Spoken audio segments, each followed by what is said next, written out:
I mean, this is the thing. We actually look at it for the vast majority of hospitals in the country, and indeed in London, we are not looking at unusual levels of occupancy of beds. We're not looking at in terms of, even in ITU, these are typical levels, and it's not even unusual for elective surgery to be cancelled around this time of year because of the NHS crisis. Looking at things like 999 calls, A&E attendances, calls to 111, people who are actually admitted for respiratory diseases, and all of that data does tell a bizarrely different story from what we are being told by the government and by the NHS and Public Health England and everyone else.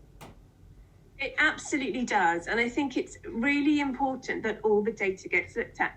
And one thing we're fantastic at in this country is data sharing. We really are world leading on it. And I think Public Health England should absolutely be praised for the amount of data that they share.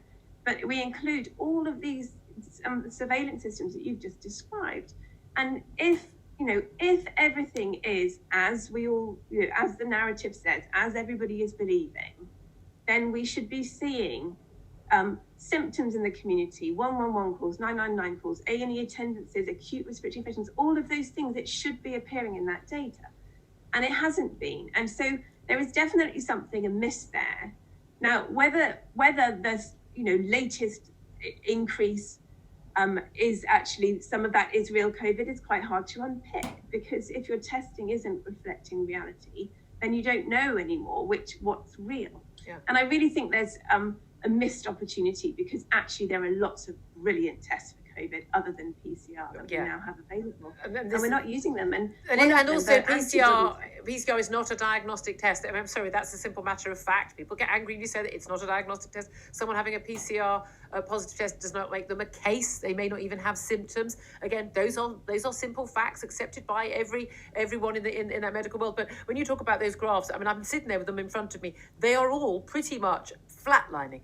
And way below the normal base that you would expect for the winter months, way below. And again, I'm like you. I question every single day. I'm on the wrong side of this. Am I getting this wrong? I'm keep being told this horrific data. Whenever you delve into it, it just doesn't all add up. I don't know what is happening, but it doesn't all add up. Clare Craig, we're going to talk to you. I'd love to talk to you again maybe tomorrow,